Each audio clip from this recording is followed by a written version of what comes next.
Call the October 11th, 2022 Town Plan and Zoning Commission meeting to order. We'll start with the meeting minutes from our last meeting from September 27th, 2022.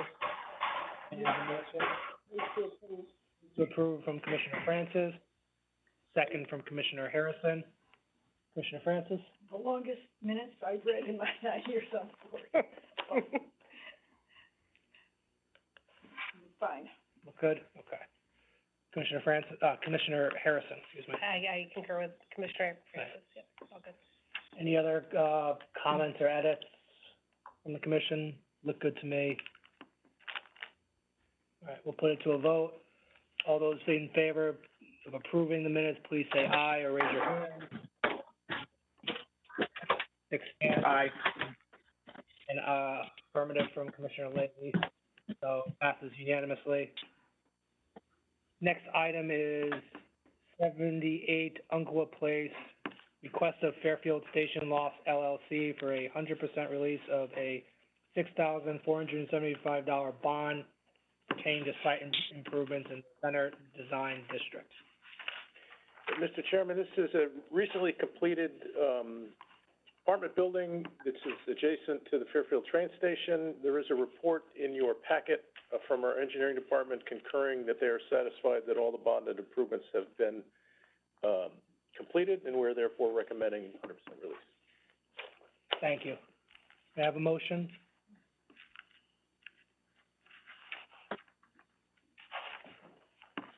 Move to approve.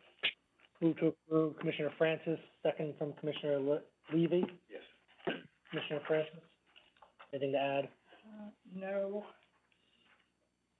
Finished according to standard regulations, it's complete. Commissioner Levy? Nothing further? I don't think there's anything to add based on, our department staff.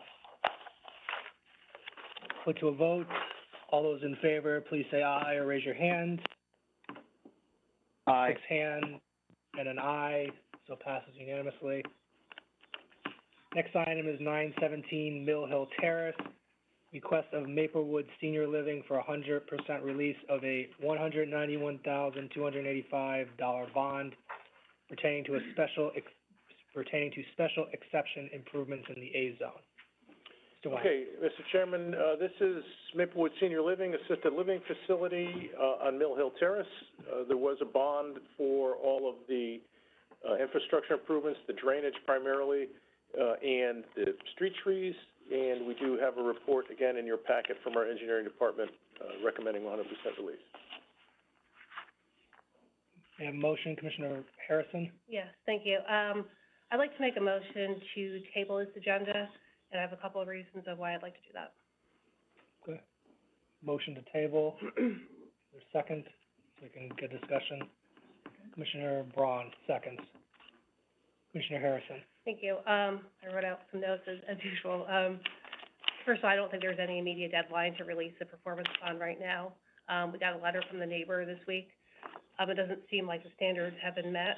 While I think this may be administrative or seem administrative to this commission, I personally would like to review the permit and see the list of what was completed, what wasn't completed when it comes to the developer's performance. The burden is on the developer to demonstrate their compliance, not us, and I really would like to see more evidence of that. I was actually up in that area this weekend. It's a very environmentally piece of land up there. It's near the Mill River. If there was a requirement to create pollinator pathways, I'd like to see that. So I don't think there's any rush to do this. I really see if the developer has met the conditions. Commissioner Braun? I do see in some of the emails that there was some tree work that had to be done, and I would always like, I don't know if that's in the wetlands permit or the zoning permit, but I would like to see both permits to make sure they're both 100% comply with. I always want to make sure we're not losing trees without replacing at least as many trees, and if there was a requirement to have native plantings, especially if they're not part of our town, I'd like to just get more detail on it than just these emails. I'd like to see both permits and see each item that's been complied with, because some of these take ongoing work, and it might not take. I'm looking, when I look at the Metro Center and I look at Exide, clearly those permits have not been complied with. The work has not been done, they're failing in my opinion. I'd like to know that this is succeeding, whatever they're supposed to do to restore the, native plantings, I'd really like to see it. Okay. Commissioner Harrison? Yeah, I just wanna add, this is 5 years. If we have to delay this another 2-4 weeks, I think it's okay. I mean, I don't think there's a deadline or a rush for this. Again, it's been 5 years Yeah, since and I the don't- commission approved it. I'll ask Mr. Wen in a second, but I don't know if there's a deadline on it.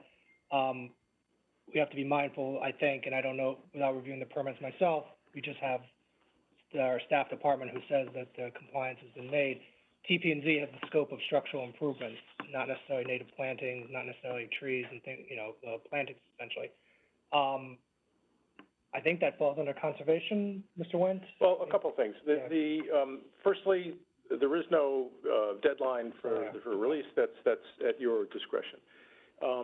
There were some street tree issues that have been resolved, with new, plantings that have been done.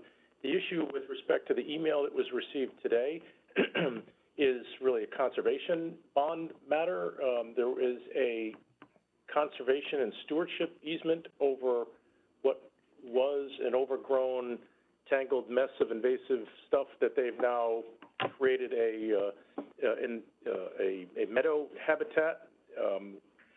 There is an ongoing bond still being held by the Conservation Commission for that, so that, that meadow in that, and there's a 5-year plan that's being administered through the wetlands permit for that, that's bonded through them. That wasn't an itemized bond item, for the TPZ bond. We did get an email in response to that. The email I sent you late today, about 5 o'clock, from, the folks from Maplewood.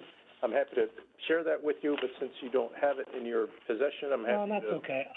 put together all of the, I can give you the list of the bonded items and the response from Maplewood to the email, but my, Well, we can get that, I mean, in anything else that the commissioners have asked for, I mean, I don't mind tabling it either, we do. yeah, no, I'd have no Information, so- objection to that, but I just want to say with respect to the in response to the email regarding this meadow habitat, that's not included in our TPZ bond, that's bonded separately. Well, we'll have, But we're we happy have a to, list of Yep. what, at least the bonded items for our TPZ we can absolutely is, prepare that. whatever the permit is to make the comparison, so we can go through that. You have additional information that hasn't reached us yet, so. Yep. That's fine, I mean, if tabling is requested, I mean, I don't see a reason an extra 2 weeks. Commissioner Francis? Yeah, Or not, maybe a month, I- we'll talk I about that did. later. I did a site visit today based on the emails we received, and they've done beautiful sidewalks for, which they do allow the public to walk onto their property.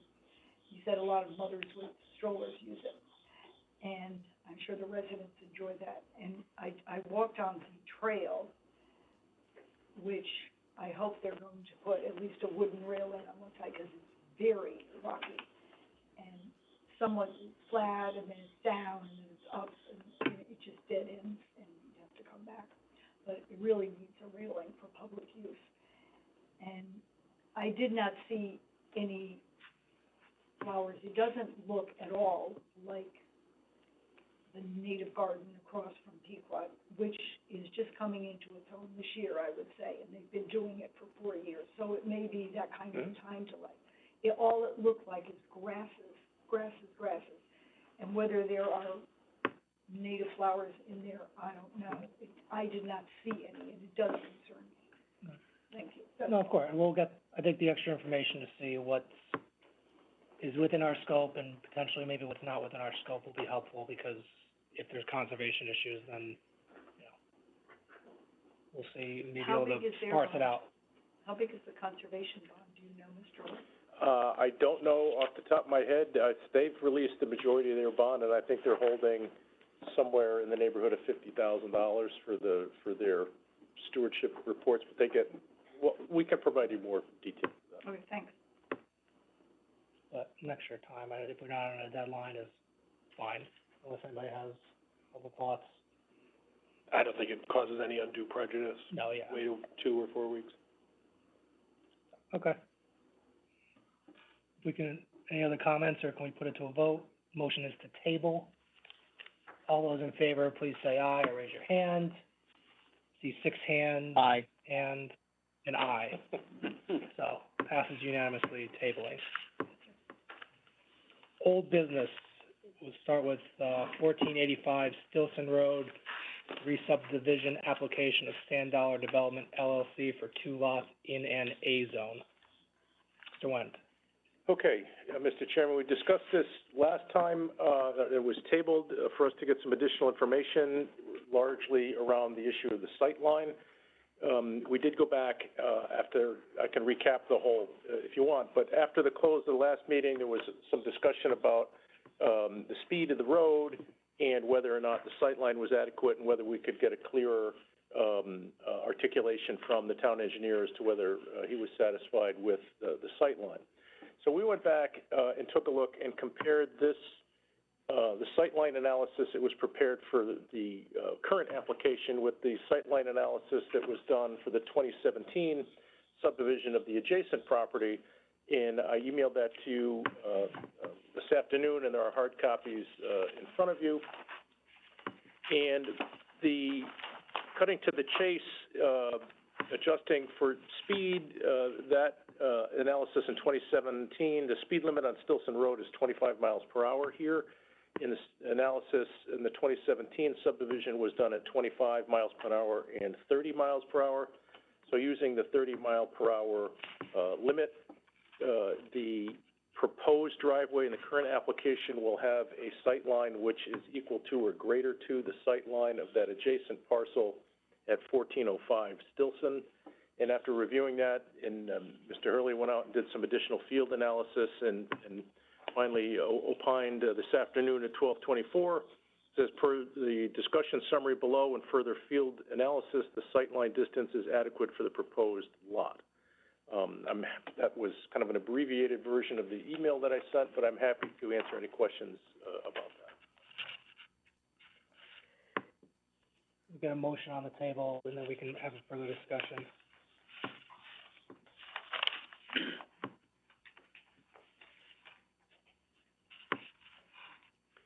It is, motion to approve. Move to approve.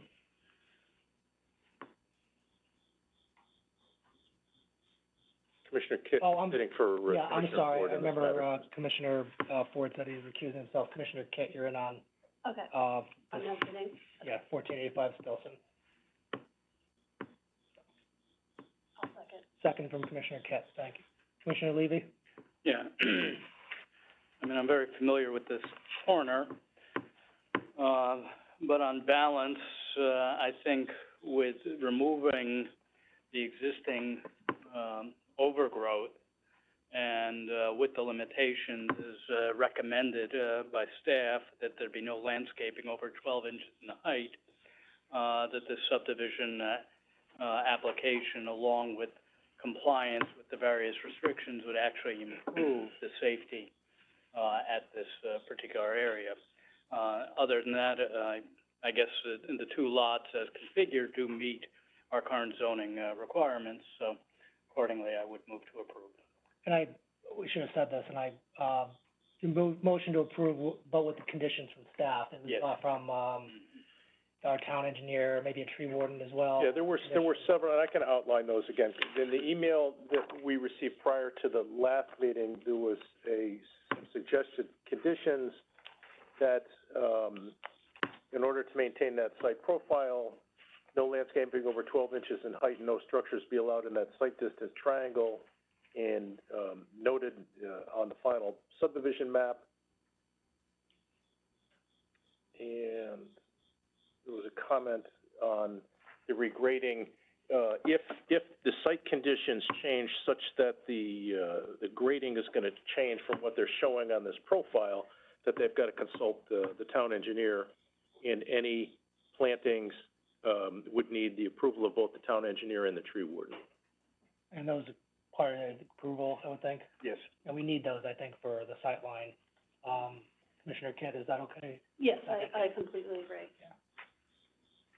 Anything else, Commissioner Levy? No. Okay. Commissioner Kitt? No, I think with, Mr. Hurley's recommendations and staff recommendations, this is actually an improvement in safety to that area. So as long as everything else is in compliance with our zoning regulation, I don't see a reason to not to approve it.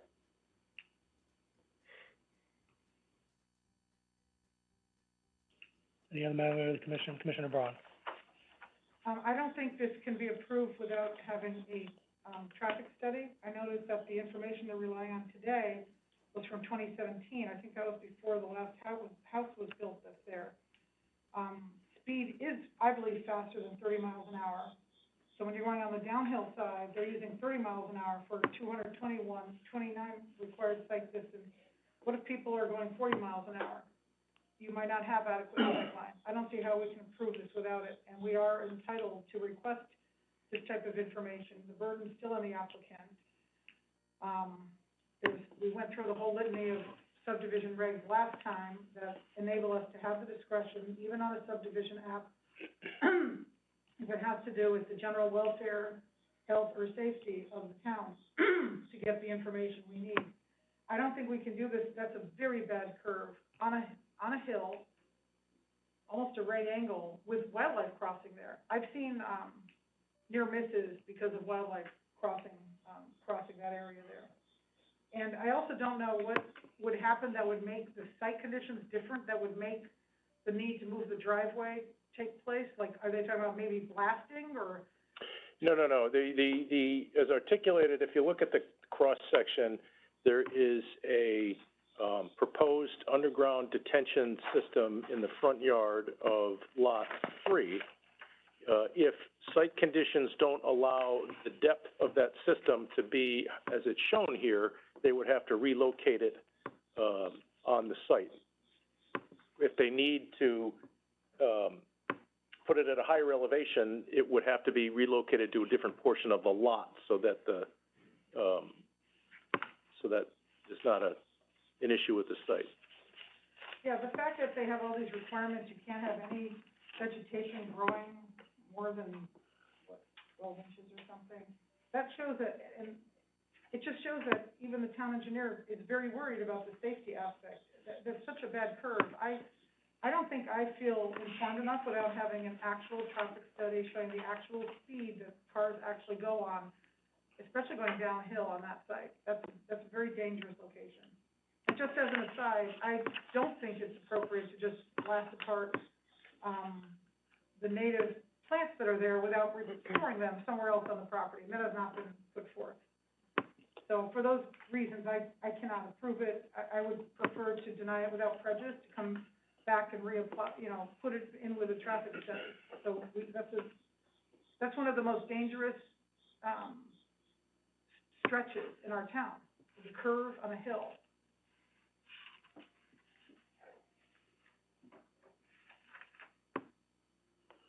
Anything further? Sorry, I just don't wanna, in case you're still have a thought. No, that's it, thank you. Okay, no, I just didn't wanna interrupt. Yeah, no, thank you.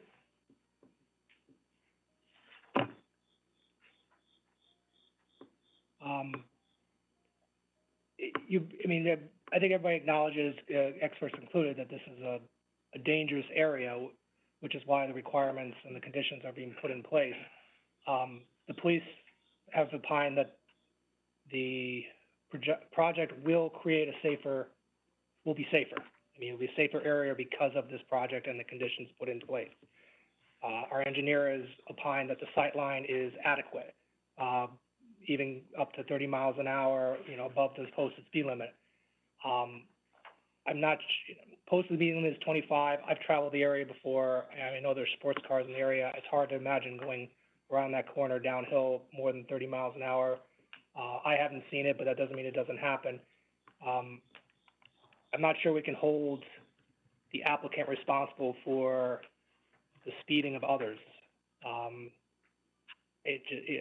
I think this is, the sight line that's been given to us is a calculation that's used in the regular course, that our town engineer approves.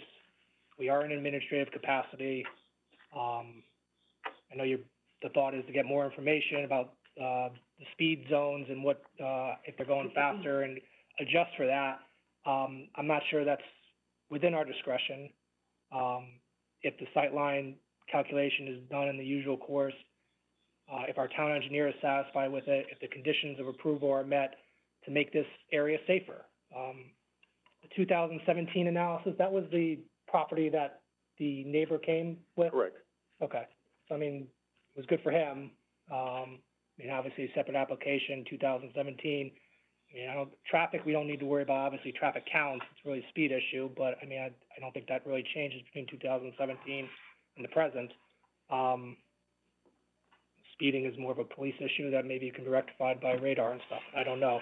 To me, we have a dangerous situation that this project will improve, with sidewalks, with, clearing the area so you can see it better, and the only thing you're putting there is a single-family residence, people using the driveways just from that. So, I mean, from my end, it's in our administrative capacity. I'm not sure if we have the discretion to, when we have experts saying that it's gonna be safer, that it meets their expectations, meets our objective criteria. I don't see a reason to deny it. I acknowledge the reasons for why Commissioner Braun is saying denial without prejudice. But I'm not sure if the evidence presented, gives us that basis, or if in our administrative capacity we have that discretion. If I can, Mr. Chairman, to add one more bit of information. Part of the delay in the response from the discussion I had with Mr. Hurley until today is part of his field analysis included, and I don't profess to speak for him, but having the conversation, I know what he drove it several times in both directions to affirm in his own mind if he thought 30 miles an hour was the appropriate speed to use for the analysis, and after doing so, he was comfortable responding in the fashion that he did. So, I mean, again, I don't think obviously people will speed, they'll speed, but I think our engineer, Mr. Hurley, went above and beyond what we normally request of, engineering department and subdivision, went out and investigated on his own. So, I mean, I take solace in the fact that not only did he do that, take time, which is not something we often ask for, but it is something we request, when needed, and the police and everything else we've discussed. So, does anybody else, before Commissioner Braun, go back to Commissioner Braun, any other comments from any other commissioners who haven't spoken? Commissioner Harrison, then Commissioner Braun. Yeah, thank you, and, you know, I really believe in local voices, and the neighbor who spoke to us was very convincing to me, to the public safety issues here. Similar to Mr. Hurley, I drove that area a lot this past week, knowing that we had a vote on this tonight, and I'm still not convinced it's very safe. What affirmed that also was an article I read in the newspaper. Mill Plain Road, which is right down the street from this, neighbors have concerns about speed, you know, steps away from this development. So I think the evidence is pretty clear that there's a speeding issue there. You know, I believe it's our purview to look out for the public health and safety of our community, and I think personally for me, voting against this does that. I just haven't seen any other evidence that supports, the developer's application. Commissioner Braun. I'd like to ask Mr. Nguyen, I do believe we have, premised some of our decisions on actual speed versus posted speed. I seem to remember on Beacon View there was, or maybe it was Beach, one of those roads, there was a lengthy discussion, might have been Beacon View, on sightline, and the question was, what is the actual speed, not the posted speed? I think we are allowed to, have we done that before? I think we have. Well, you're correct in Beacon View, there was a dispute or as to what the reported 85th percentile speed was for the purpose of that driveway, not an apples to apples comparison, because that was a multi, I forget how many units it was, 20, I think, yeah. Development. So yes, do you have the discretion to require additional information? Absolutely, that's up to the commission, but we're just comparing it to how this commission reviewed the adjacent subdivision.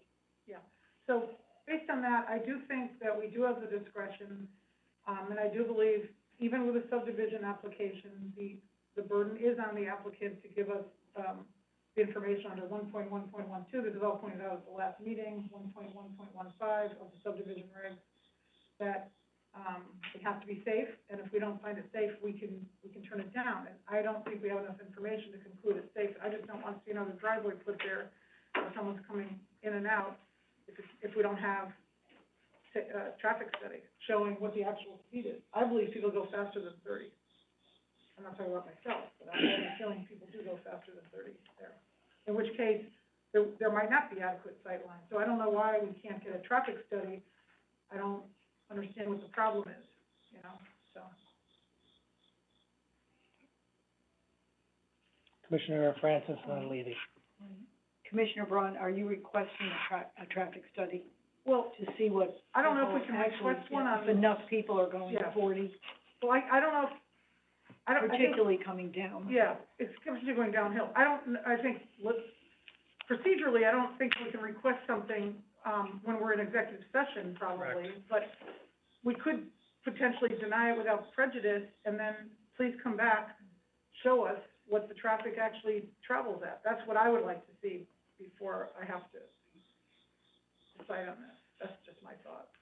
Well, isn't the side of the hill, the north side, that they're going down farther away from this driveway? Well, this report says, coming from the east is coming downhill on Dilton Road. And that would, he used a higher, miles per hour for that, I think. Downhill's this Or no, because of the hill, I guess, I don't know. I'm not a traffic expert. Maybe because of the It's on the hill, other side of the he said it needed a longer sight line. So I'm saying, I mean, Yeah. So if you're going faster than 30 going down the hill, to me, icy conditions, I just don't, I don't think it's safe, and I don't wanna be responsible for authorizing a driveway right there. Commissioner Levy? Well, the evidence that I see is that if we approve this, the sight lines will be improved and it will be safer. So based upon that, I mean, as it stands now, if one is going east, coming up the hill, and somebody's coming down at 40 miles an hour, you're not gonna see them until they hit the, apex of this, curve. At least if you clear the, brush and overgrowth out of there, you'd see them as you approach from the east, from the west going east. So the evidence before me is that this is an improvement. So based upon that, I would approve it. I don't see where a traffic study, is going to, all that will do is probably confirm that getting all this brush out of there and complying with the conditions will improve the safety at this corner. Okay, I mean, to me, I don't think if you go current conditions versus what will be proposed, I don't think there should be a dispute that what's proposed is gonna create safer conditions. Based on, I think just looking at what's gonna happen, you're gonna clear the brush around the corner, so you can see around the corner, not gonna be high, and you're gonna have sidewalks there. I mean, I think that's pretty clear. The question I think you're raising more than anything else is the driveway have sufficient sight line? And is that and that's really the focus, I think, for Commissioner Braun, Commissioner Harrison. Because in my view, like you said, Commissioner Levy said, current conditions versus, after the construction, it seems pretty clear to me that it's going to benefit drivers. I just don't know how you can say otherwise. The question is, for this subdivision, for the, sight line is using 30 miles per hour safe for that driveway. So, I mean, to me, I think that's sufficient. There's always gonna be speeders. I mean, you can look at any road, there's gonna be people who go above to 25, to 30, to 40, everywhere. I'm not sure it's particularly fair in this instance to hold that against the applicant. There have been times we've used our discretion, and Beacon View jumps to mind, though honestly, the issue with the sightlines with the shrubs jumped to mind as well as being really the predominant problem with that one, but we don't need to get into that. It's a policing issue, and if it was an issue with, if, for example, they're using 25 and not 30, then I could see that being a problem. We get to 35, taking that corner, I don't know, I think that's a little unfair to be holding that against the applicant. That's just my personal opinion, but I think it's pretty clear, the evidence shows the conditions after the project will make this safer for the town of Fairfield, the people using the road. The question is, is the 30 miles an hour, use of 30 miles an hour for the sight line safe for the applicant's driveway? The applicant seems to be okay with it. The experts for the applicant seem to be okay with it. Our own engineer seems to be okay with it. I mean, I don't think in any way we are assuming responsibility for anybody going fast downhill against the, posted speed limit. I mean, any accidents can happen anywhere, at any time for speeding purposes, so I'm comfortable with, I appreciate, Mr. Nguyen, correcting me on at least the discretion with the, speed limits and such. But even that, considering that, as Commissioner Levy said, the site will be improved drastically, I think, with this work. That's a benefit. And if the applicant is comfortable with the sight line, with the 30 miles an hour, they're experts, our experts, I am comfortable in approving it. Commissioner Braun, yeah, go, of course. But the whole purpose of a traffic study is to determine what the average rate of speed is. We're not talking about one or two speeders or cops slowing them down. We have in the past said the actual speed of traffic is X, not what the traffic, and we've actually challenged traffic studies sometimes, if there's two dueling traffic studies, but you have to look at the actual, and if the actual is not 30, if it's more than 30, then how can we draw a conclusion that sightline is adequate? Their sightline analysis is based on a 2017 study or analysis, and things might be different now than 5 years ago. And it's also, based on after they clear it, right? I don't think they're doing a sightline without clearing it. They're doing a sightline of a driveway right there after it's been cleared. But if the traffic is actually faster than 30, then you need more sightline. We don't know that because no one has tested it. So I think we do need to have the empirical evidence of what the actual traffic goes at there. I don't think we have enough to draw a conclusion on what the sightline is that's needed without having a traffic study. So I can't come to that conclusion, and I can't conclude that it's safe then. I think a traffic study would only give you kind of like 80 percentile versus 30 percentile, 50 percentile, and kind of draw your conclusions from there.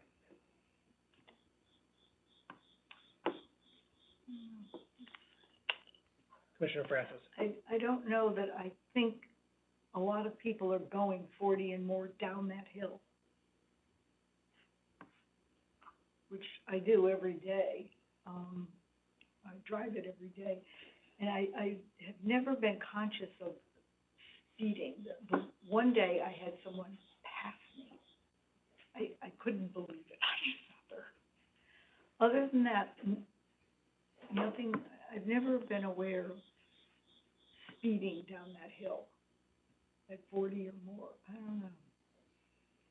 But how long does it take to get a traffic study? Weeks and weeks?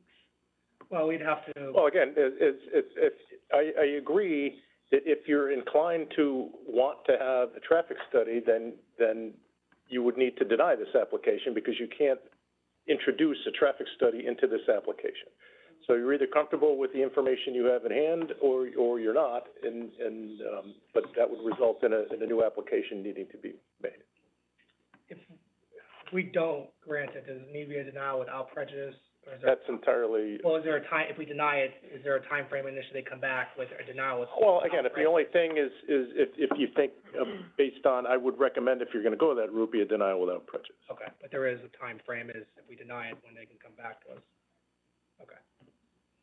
Commissioner Harrison. But just point of information, the motion on the table is to pass it, correct? Right now, it's to pass, but I would say, though, based on what we've said, we should have a second motion for denial without prejudice, based on at least, the two dissenting, so far dissenting, I would think, Commissioner Harrison, Commissioner Braun, so that we get the denial on the record, the denial without prejudice on the record, so not further prejudice the applicant, I guess. Is that, I mean, if the motion for approval does not pass. I could amend the motion, it's a motion to approve, but in the event that it's denied, that it be denied without prejudice. Can we do that? I would just, I don't know if we can I do would that just do a legally. second motion. Yeah, I don't think it's a significant difference. If you are gonna vote on a present motion to approve and that motion fails, the result is in fact a denial, but that doesn't bar the applicant from coming back with a new. Okay, because I thought there was somewhere, if you deny it, you have to. For a subdivision application, I think it's clear, yeah, if the motion fails, it's gonna be clear to us and to the applicant why that is. If the motion is successful, it's moot. But I don't think in this case, a denial or denial without prejudice makes any Okay, difference and I as to was- their ability to make a new application. I thought there were some applications, if it was not approved or if it was denied, Yeah. you have to wait a certain period of time before. Yeah, no, zone change is one, But not subdivision. special permit, but not a Okay, subdivision. so we don't have to worry about that. Okay, that's helpful enough. Like, in that case, let's just leave the original motion. No, yeah, I would, even if Yeah. even if it didn't, I would do a second motion, just to keep it clean. Having said that, any Can other? you have two motions though on a table? Well, No, after, just approve. Okay. after, if it were to fail, then it would go to second motion. But isn't a vote? Right now, it's a vote to Vote approve. up or down, correct? Correct. Right now, the motion is to approve Approve with conditions, with right. conditions. Any other comments, or should we put this to a vote? Okay. All those in favor of approving the subdivision, please say aye or raise your hand. 3. Aye. 4. All those opposed? 3. So passes 4-3. Moving on to 801 Post Road, special permit application of Saucy LLC pertaining to additions and alterations to establish a restaurant use in the design commercial district. Okay, Mr. Chairman, in October of last year, the commission approved a special permit for this property for additions and alterations to establish a restaurant, this former gas station and repair garage. At that, there had been a prior ZBA variance to reduce certain setbacks and reduce parking, from 20 spaces to 10. The application before the commission at that time proposed, 540 square feet of patron area with an additional 150 feet of front patio. The site plan at that time proposed 10 parking spaces, and some of those spaces were within the 10-foot street line setback of the post road. So when the commission, approved the special permit last October, condition number 1 of that approval read, pursuant to section 28.10 of the zoning regulations, the commission does not approve the reduction of the 10-foot required setback, for parking spaces from the post road. A revised plan must be submitted showing parking spaces conforming to the required setback and any required adjustments to the plan conforming to the resulting number of parking spaces. So what we have before us is a revised application, to revise that site plan in accordance with that condition. Due to the fact that that prior approval is under appeal, it was recommended through our town attorney that this revision take the form of a revised special permit application so that, there would be due process for folks to participate, in that application. The site plan, as part of this revision, has been revised to reduce the spaces to 9. None of those spaces are encroaching in the street line setback. This was accomplished in large part by the removal of the originally proposed front patio so that they could push the spaces closer to the building and farther away from the street. The interior floor plan has been revised to further reduce the patron area such that no more than 9 parking spaces are required for the original condition. It negates their reliance on the earlier variance. The total overall patron area, including the side porch, is 507 square feet. After netting out the first 150 feet of that seasonal porch, the net area is 357 square feet, which requires 9 spaces. So, again, the special permit for the additions and conversion was already approved. This review is limited to whether you believe that this revised site plan satisfies that condition of approval. And that is all I have at this point, Mr. Chairman. May I have a motion? And Commissioner Ford is back in on this? Yeah, I watched this on YouTube, Okay, so you're up there. Okay, and the next one too. and the next one, okay.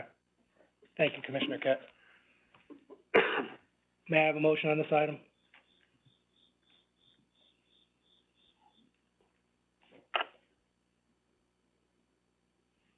Commissioner Levy? Approve. Move to approve from Commissioner Levy, Second. second from Commissioner Ford. Commissioner Levy? Well, I guess I've got first more of a question, perhaps, Mr. Nguyen can help me with this. I mean, to my mind, this is really a new application.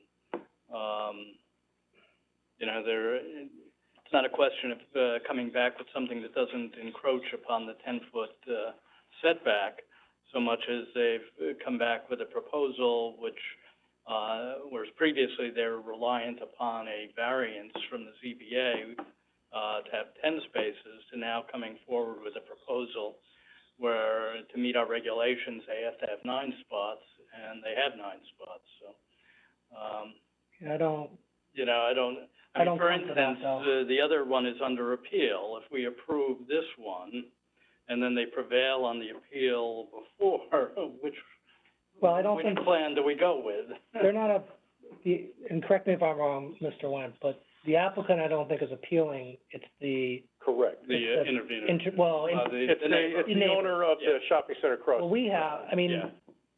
they came to us with an application. We approved it with conditions, Right. that setback and come back to us with adjusted parking and adjusted interior. So we've already have an approval on the record for their use, I guess, setback, and to some extent, the parking and the patronage, because they have to adjust for us to the setback. They came back to us with that. The they're not relying upon the variance anymore, because now they have 9 spaces. And the patronage to match that. So it's within our current zoning regulations. So in that simple, the variance is kind of out the window in a lot of respects. The reason we had the public hearing was because our town attorney advised it, because it was on the record, and because frankly, if it wasn't on appeal, we probably would have done this administratively. But because it was on appeal, in probably the exercise of caution and public, input to review it, and it's a little different because they were on a variance, we kind of knocked them off the variance with the setback stuff. But now they're back, their application is within our regulations with patronage compared to parking, because we told them to, essentially. I think this is not really a new application, this is just coming back to us. Did we meet your conditions of approval? So it's basically an amendment of their prior plan to meet the conditions that we imposed. And, the question is whether they've satisfied those criteria, which, since they're no longer encroaching on the 10-foot setback and they meet the parking requirements, and they've reduced the patron area, based upon that, I would say that this amended plan does, fully meet the prior criteria that we, imposed upon them. Yeah, and I think that's the key, is we're not looking at this as a new application. We've already addressed that permitted use, that special, it's really, does this amendment adequately address our conditions of approval? Commissioner Ford, sorry. You just answered my question. That's just like, what are we approving? Right. Yeah, So, yeah. that's where we are. And as I said, we probably would have done this administratively with advice of counsel, which I think is fair on appeal, public input, because I think even the public was a little, I was too confused about it. What happened to the variance? Are we downsizing the variance? How did that happen? And I think that the public hearing was important for that in that simple respect. Commissioner Braun. Yeah, I agree, it does appear to satisfy the conditions of approval. And I think, I haven't looked at the appeal, but I believe it probably had to do with, creating a situation where people would cross the road and park in the shopping center parking lot. And I know that in this hearing and the last hearing, it came up that they've made arrangements with neighboring property owners to have staff at least park, on other parcels, including where my office is. Yeah, I think that was addressed. Yeah, And I think it's fair, the applicant, Attorney Nuffett, said, we didn't need that. yeah. The 9 spaces are per our regulations, per the patronage.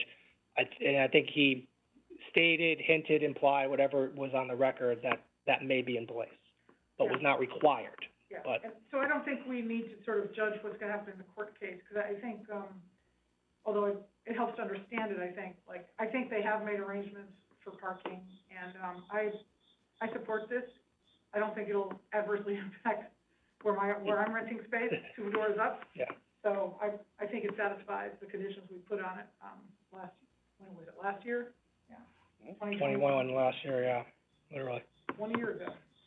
I mean, I think we were able to address the neighbors' concerns with the variance by our actions, which I'm sure the applicant may not have appreciated, but as far as knocking down the square footage area, and I recognize that, sympathize that, and we'll state it, because it's pretty obvious, but, I think we have an application that, fits the area better, at least in my opinion.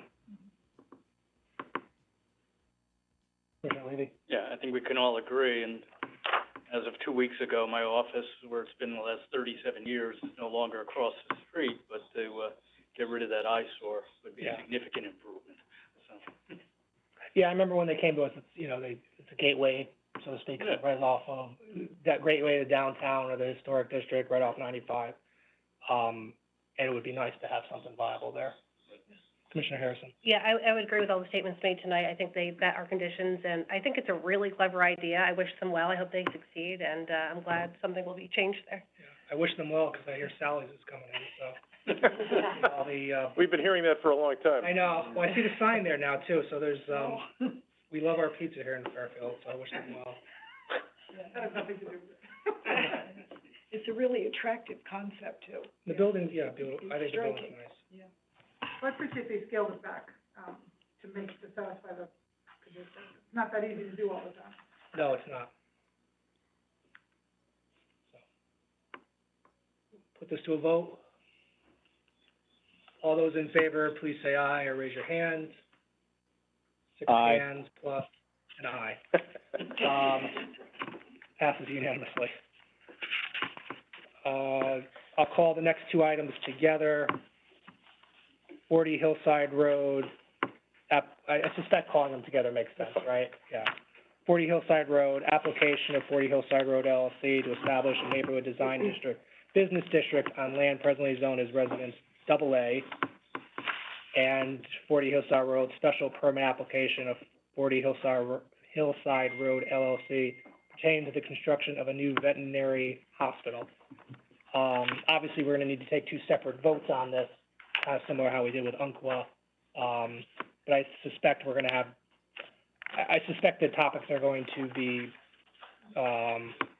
interchangeable, cross-referenced, but let's at least, we'll get a motion on for the zone change. And obviously, if your comments spill into one or the other, that's fine. Commissioner Harrison?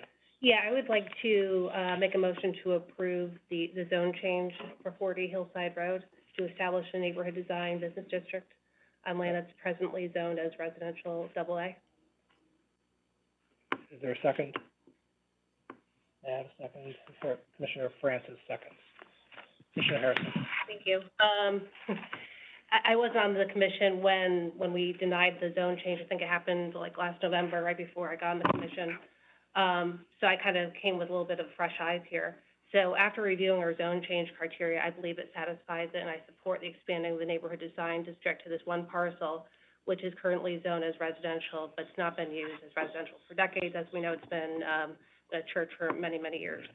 So I do have about 6 points I want to go through. The different criteria, I think it's met. So the first question, I was asking, is this consistent with our plan of conservation development? Yes, this site has been used as a non-residential use, so the proposed change is not changing from our traditional residential use.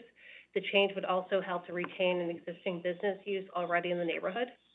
Our POCD, especially as we are now currently updating it, reflects the need for a local small business district supporting the local residential areas. This was well evidenced by a number of the neighbors who came forward. This is likely to be expanded as we update our POCD in the coming months to reflect current thinking on smart growth, walkable communities with less reliance on driving long distances, and expanded mixed use and local commercial base. The zone change would support those goals. Number two, does time experience and responsible planning for contemporary or future conditions reasonably indicate the need for the proposed zone change? Again, yes. The future conditions include increasing use in neighborhood businesses to support local communities and to enable less long-distance driving. As for the other vacant properties, I believe this is transitory and temporary. I think we can expect the other vacant commercial buildings in that Greenfield Hill Business District to be filled at some point, hopefully soon, with mixed use. Further, the fact is the entire local community of residents has endorsed this concept by supporting our commission's, zone change. Number 3, have circumstances in the neighborhood changed substantially to warrant the requested zone change? Yes, there's currently a trend for more mixed-use development and less reliance on long-distance auto travel, and I think this is a really great opportunity for us to support. Again, this is fully supported by the local community to expand the commercial zone to enable more small businesses into this neighborhood. Point 4, has it been demonstrated that this proposal is warranted, would serve the general health, welfare, and safety of the town?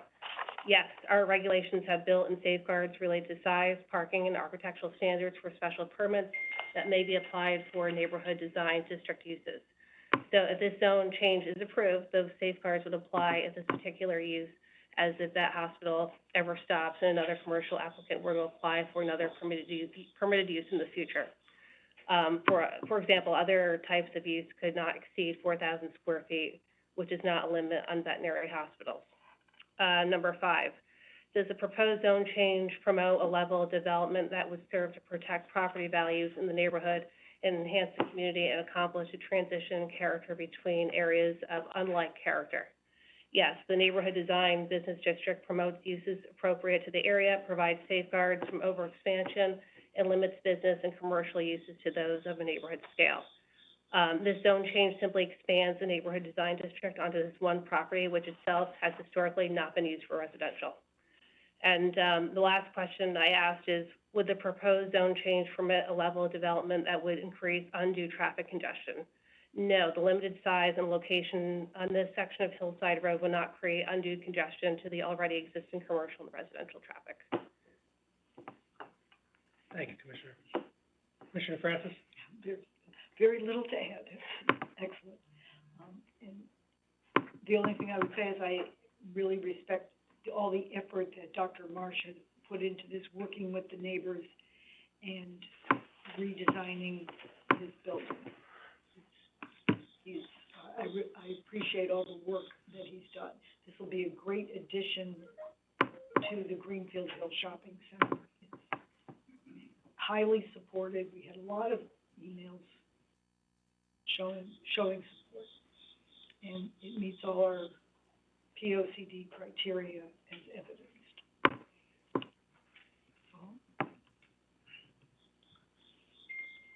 Commissioner Braun?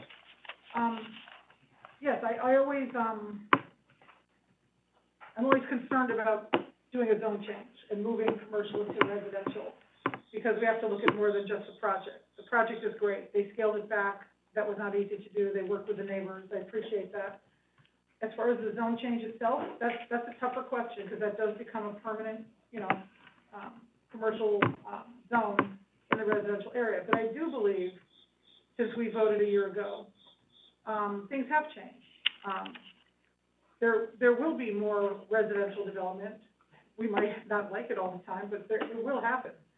And I do think that with smart growth and what Commissioner Harrison pointed out, the need for more walkable communities and more businesses that are local within these neighborhood design districts around our town, perhaps expanding where the neighbors want it expanded is the best way to handle it. So I do think that it is appropriate to approve this zone change, in this instance, on this parcel, especially since, as has been pointed out, this parcel hasn't been used as residential for I don't know how long, maybe ever, for decades anyway.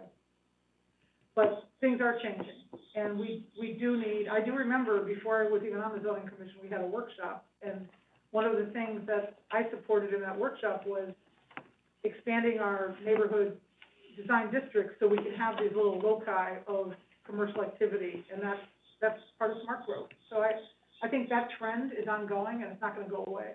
So I think that's a valid basis to approve the zone change now, without confining it to just simply the improvements on this project, which to me is not really relevant to the zone change, because the zone change is permanent. The project, it could end and somebody else could go in there. But I think it's appropriate in light of the comments that were made by, the other commissioners. So I support the zone change. Thank you. Any other member wish, I'm gonna jump in a second, but anybody else I do support the application. I say I support it now, at least. I did oppose it last time. A lot of the reasons stated, we always have to be very mindful, I think, and very cautious about letting, opening up commercial areas in residential zones. I think it should be more of an exception than a rule. Our zoning regulations, people rely upon them. So they should be, steadfastly maintained, but not so stringent, not so inflexible. And I think this applicant's, his business and his, impact on the community has, earned him the exception in this case to changing it, to commercial.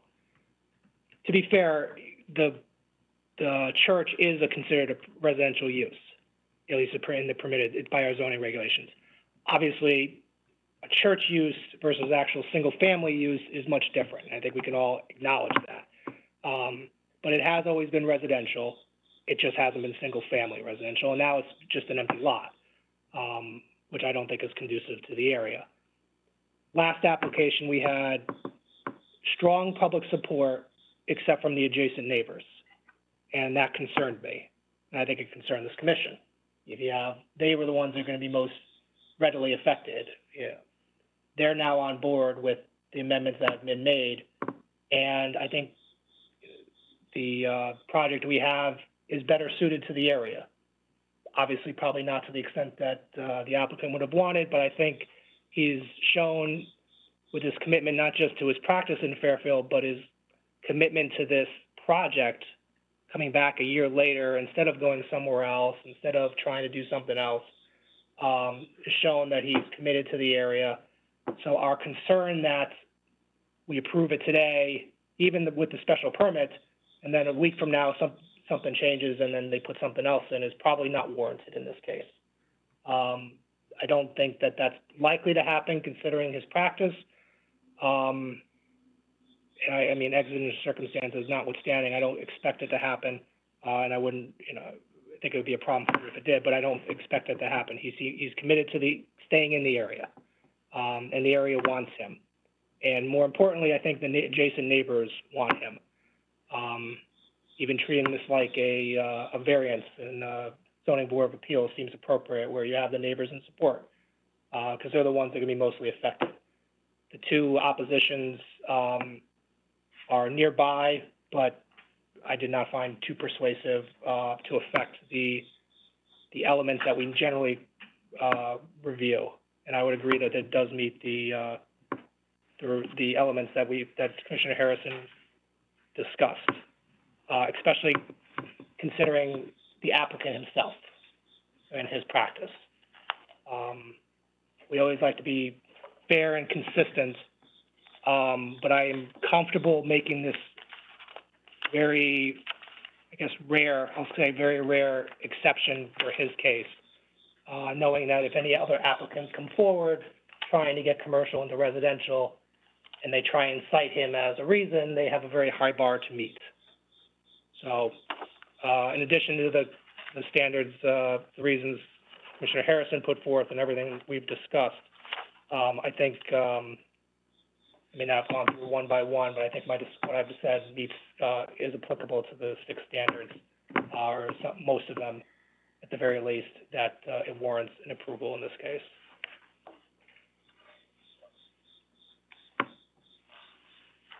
Any other members of the commission wish to be heard? Put it to a vote. All those in favor, please say aye or raise your hand. Aye. So it passes unanimously with 6 hands and an aye. Oh.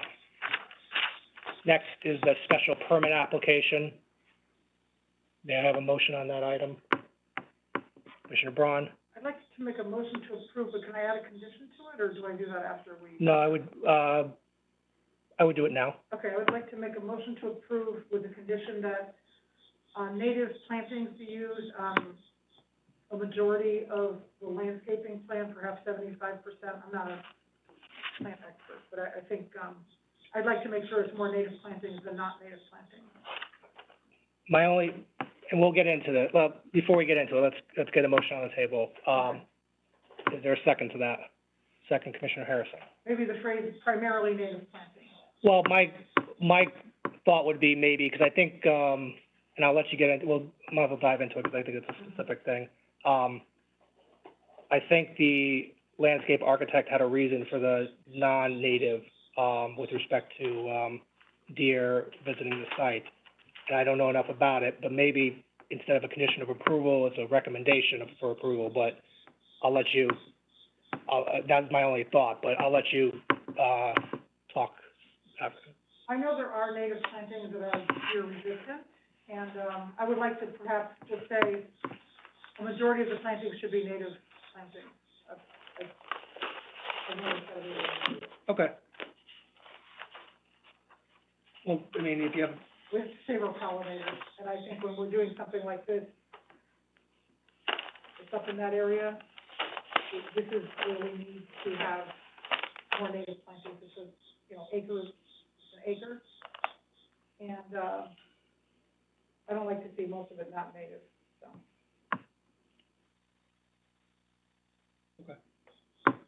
anything else on the special permit? I know we dived into the, Oh, I was just, well, did it get seconded, or? it got seconded by Oh, Commissioner okay. Harrison, sorry, yeah. Yeah, I know I think, dived into that on you. Yeah, I appreciate, the fact that it was scaled back, that the neighbors were included in the process, that the design fits in better with that neighborhood, and I think it's as good as it could be, for something that's gonna be put right there with our new expansion of the neighborhood design district into that parcel. I think this is the best thing you could put right there, so I think I support it fully. I just wanna see more native plantings. Commissioner Harrison? Yeah, I would echo what Commissioner Braun said, and I really, Dr. Marsh was very earnest in his commitment to Fairfield and the Greenfield Hill area, which is refreshing. I know this is hard for many of the neighbors, but the fact that he went the extra mile and really worked with them is, again, refreshing. The only flag, when I was listening to the commentary last week from I think the architect who designed the plantings, there aren't enough native plantings here. And I don't need to go through the reasons why we need native plantings. I think it's pretty well evidenced by numerous, environmental groups. So I would like to see that as a condition of approval too. Commissioner Harrison, your thought is majority, 75%, I mean, just something, what do you think? I don't know, I'm not. Sorry, Commissioner Braun, I meant, I'm sorry. I would just say a majority. Okay. I would add, there's also a native store called Native right up in Greenfield Hill. I don't know them, I'm not endorsing them, I'm just saying that's part of their repertoire up there. So I would hope the applicant would consult with them. Thank you. Any other comments, Commissioner Levy? I see, Mr. Went, I think, has the landscape plan in front of him. I don't recall offhand, is there any way to determine what percentage I will say be native? I am not an arborist or a botanist, so there is an extensive list of proposed plantings here. I don't know whether that represents a majority already or not.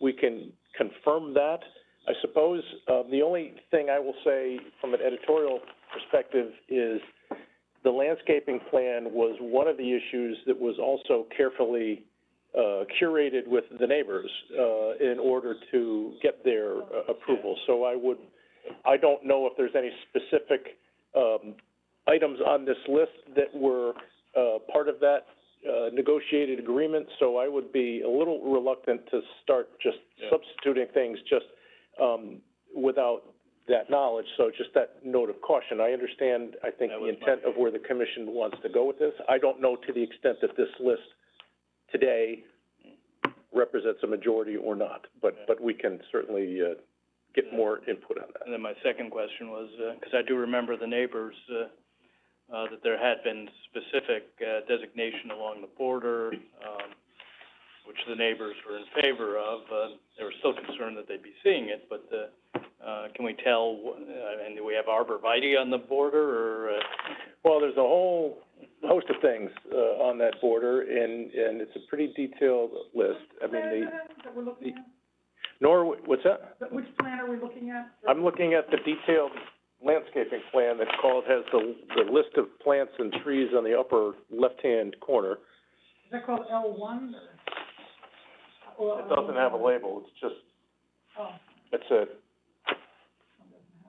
so I understand where you want to go with this. I don't know to the what changes would be necessary to be implemented to satisfy that request that the majority of the plantings be native. We can certainly, consult with the applicant's, landscape architect, and to the extent that there's not significant changes, then, you know, it shouldn't be an issue.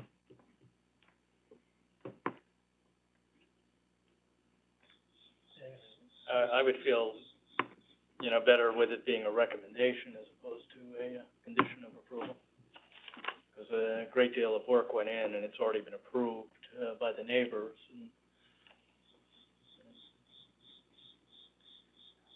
Yeah, I mean, I don't know, without knowing more, it's hard to say. The landscape architect certainly seemed to, certainly seemed to understand the importance of native growth and why that was preferred. She acknowledged that there was some, and she had a reason for it. And I remember deer being jumped up, and I don't remember if, it had to do with the neighbors off the top of my head. I just don't remember. I mean, Mr. Wen, if it was made a condition of approval and there was an issue for whatever reason, could it be brought back to us for some reason, or? It could be. It depends on how far back are we going with native? I understand the concept. I mean, the dogwood tree which is kind of the symbol of Greenfield Hill, was introduced as a non-native species, but that was generations and hundreds of years ago. So I don't know where that line gets drawn, but I understand what you're looking for, and we can consult with the applicant's landscape architect. Would be in the best position, because from the testimony I recall from the hearing, that she seemed to be an instrumental player in bridging the gap between what was in the earlier application and what the neighbors were looking for. So I think, I understand what you're asking for, and to the extent that it creates wholesale changes in this plan, then we could always bring that back for your further review. Commissioner Braun, I mean, I'm thinking of modifying, the condition to say, that the landscaper will work with the tree warden and the conservation department to use best efforts to incorporate as much native plantings as possible, okay. while satisfying the need for screening and, the other requirements. And I do understand there's native and then there's native. There's native from 200 years ago, or non-native, and then there's stuff that's been here for 2,000 years. So I'm not an expert on that either. Is that, you still, as a condition of approval, is that? I would say to use best efforts working with the tree warden and the Right. conservation department to incorporate as much, native plantings as possible for the purpose of assisting pollinators. Okay. I mean, I think with the And best wildlife. efforts, you know, it gives them the flexibility. I mean, at that point, I guess it could be a recommendation, but if condition of approval with best efforts, I think is a fair compromise.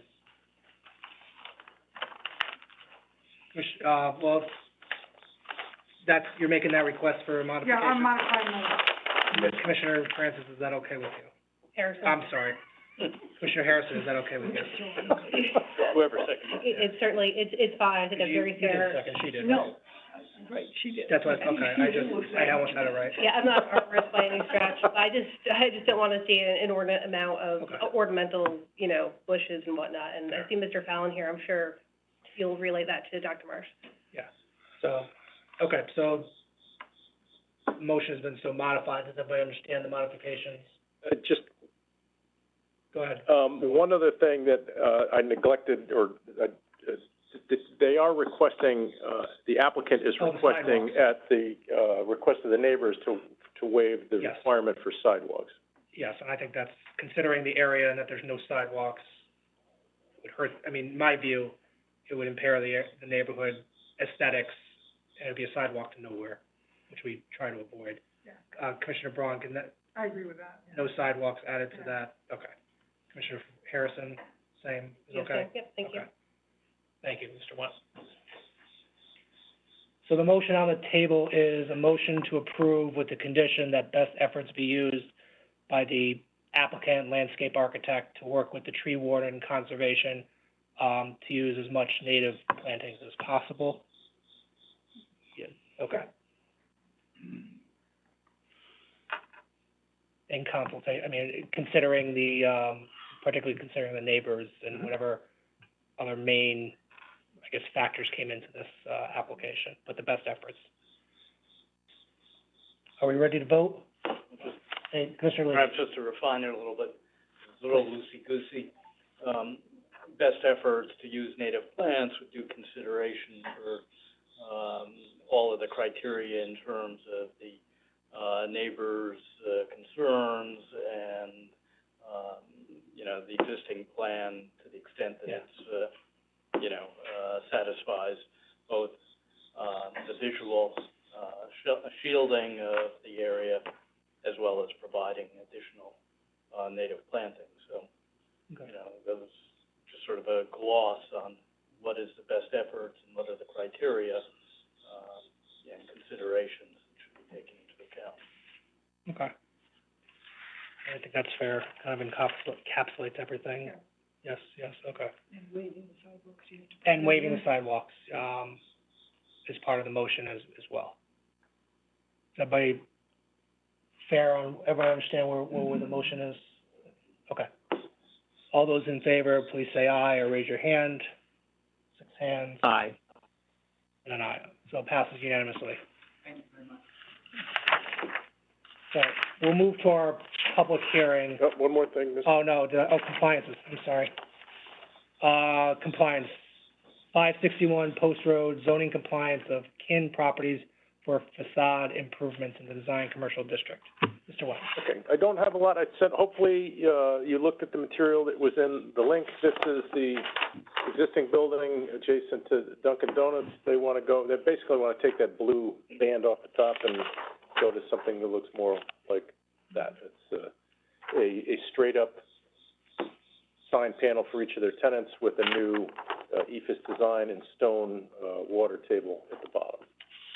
So that's an inarticulate presentation, but hopefully if you had a chance to look at the link, it's kind of self-explanatory in my view. If you have any questions, I'm happy to. Yeah, a motion So on they're the table. replacing the blue with something that doesn't look blue? Yes, It has like multiple levels and a pink. we're going in a kind of a tan motif. It'll look much more attractive, it looks like. Let's get a motion on. Okay. Commissioner Braun, move to Move to approve. approve. We have a second. Commissioner Ford. Commissioner Braun, excuse me. Well,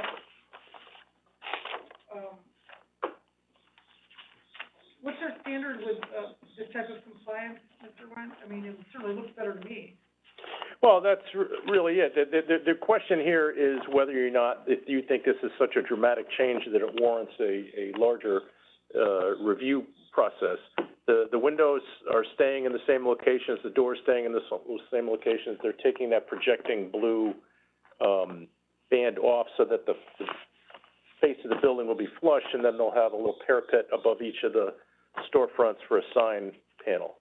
The signs conform to our regulations. Yeah, I'm presuming they're gonna use the same signs that Yeah, okay. they have now, but not dissimilar to, if you can see in the picture, the color scheme is pretty similar to what's the Dunkin' Donuts, which is next door. It's certainly more attractive, the way they're planning it. I don't know if they're doing it to attract more tenants, but, it's definitely better looking the way they're proposing it than what's there now. So I don't think it needs to go to any more formal review than this.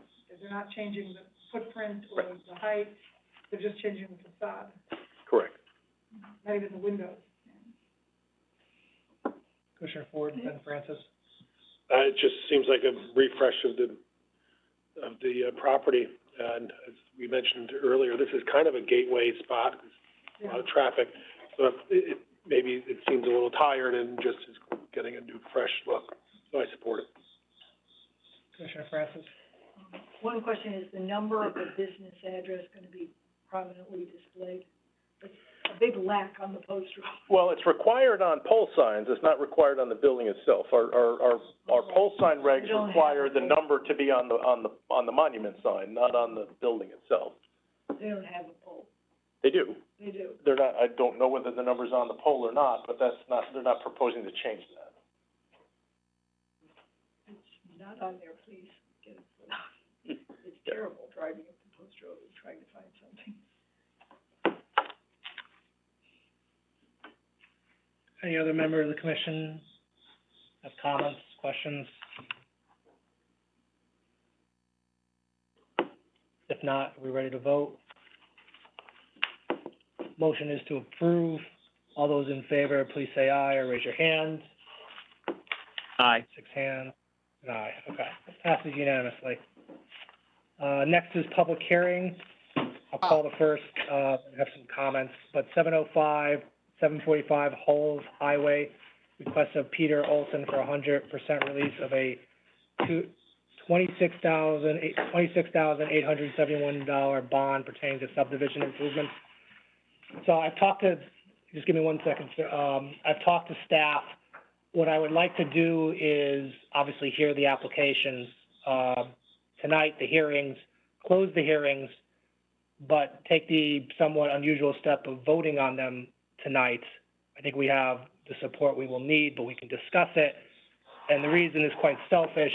It seems these two items would be the only thing needed in line for our next meeting. Meaning if we don't have them, we don't have another meeting. So somewhat selfish on my part, but it is two pretty, I think, standard bond requests. We can hear it. I think we have the support, evidence that we normally get for these things in our record. But I would like to entertain the unusual step of voting on them tonight, with the idea that, to potentially avoid a meeting later this month that would just be limited to these two items. So, somewhat selfish, I understand, but I think considering that they're bond requests, I think maybe pretty standard. Maybe they're not, and that idea goes out the window. But, so I just put that out there, before we start, to let you know at least what I've been thinking in consultation with, Mr. Wendt. I have no objection to that. Yeah, I was hoping nobody would, but we don't have to worry about that right now. But, Mr. Olson. Yep, my name's Mr. Olson. I'm requesting 100% release of the bond on 705 and 745 Old Highway. As far as I'm concerned, everything is complete. I believe you guys have a report from the engineer saying that everything was completed. If you have any questions, I'm here to answer. Any questions from Mr. Olson?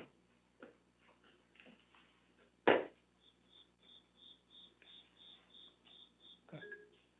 I have none either. If not, we can open to public comment to see if there's anybody to comment on it. No? Okay.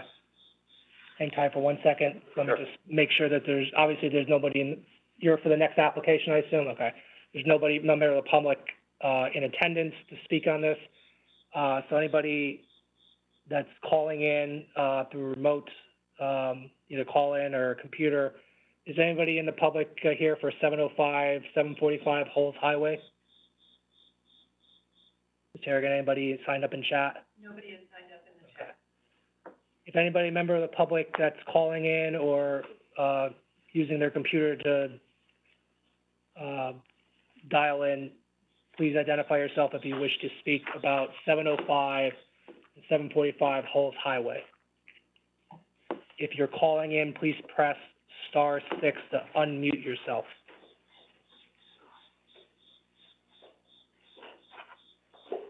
Any member of the public wish to be heard on 705, 745 Holes Highway? Once, twice. Okay.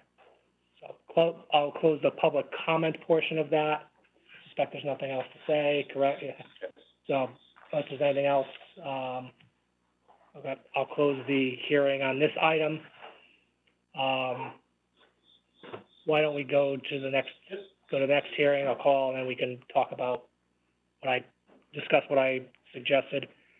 8-16 Boreski Road, request of Lucas Papa George for 100% release of a $28,665 bond pertaining to subdivision improvements. Good My evening. name's Lucas Papa George. I, requesting a 100% release of the bond for 6 and 18 Boraski Road. I believe everything was completed as requested, and the engineer gave a favorable report. Any questions? Let me know. You built sidewalks in front of this, right? We got sidewalks, I concrete. remember the lady, the baby on the sidewalks. Okay, thank you. That's right, she did, yeah. Any other questions from the commission? I think we approved this one like before the pandemic, if I recall. Yeah. And that issue with sidewalks, I remember that. Did we I remember it require too, but I don't sidewalks? remember when it was. Do you remember when? Pretty It long was time. 2021. It was in 2021? Okay. Did we, I don't remember, do we require sidewalks on this? And We there was did. Okay. You did require. I requested not to. Yeah, I know. I suspected as much. Okay. 2021, Mr. Went? November 10th, 2020. Okay, Oh. well, not that far off, but in the midst of a COVID. Concrete sidewalks were included as part of the bond. Alright. So I'll close the initial, presentation portion. Let me just see if anybody is online wishing to speak on, is there any member of the public that's calling in or using their computer for 6-18 Boreski Road? If you've called in, please press *6 to unmute yourself. I don't see anybody in chat, Ms. Harrigan. Any member of the public wish to be heard on 8-18 Boreski Road? Once, twice, okay. I'll end the public comment portion of that. I assume nothing else? Nope. And we'll close the hearing on this item. Mr. Went, we need, what, is it a majority or two-thirds to make we need a motion to put the vote? No, these items are already on your agenda, Mr. Chairman, so you don't need to take a vote to add them. It has been traditional practice, for most applications not to vote the night you hear it. That is absolutely within your discretion. So you're not taking any, action to vote on something that's not on your agenda. It's on the agenda, so you don't need to have any special motion. But just give it a little more color to, what the chair had discussed. I had the two applications that we have in the hopper, to schedule for public hearing are lined up for the November meeting. They're not ready for the, second meeting in October. And since we have nothing to publish for hearing, it was our collective thought that we might, dispense with the second meeting in October. You could consider that your August vacation. Typically, this commission dispenses with one of the meetings in August, and you had an extra meeting in August, Yeah. to deal with 15 Uncle Road. So you can kind of consider that a delayed break. So, but to answer your question, you don't need to take any special action. If you're inclined to vote on these, a simple motion on each of those would suffice. Okay, so I don't need to request a motion to decide them, I just need to ask, is there a motion, on this application? Yes. Okay. So, for all the reasons stated, is there a motion, to act on, either approve or deny 705-745 Holt Highway, the request? Commissioner Ford. Move to approve. Is there a second, Commissioner Braun? Yeah. And we do have in our, You do. In your packet, there's an email of September 28th from Anthony Santiago from the engineering department on both of these matters, confirming that they're satisfied that 100% of the bonded improvements have been completed. okay. With that, any other comments? No. Commissioner Braun, sorry.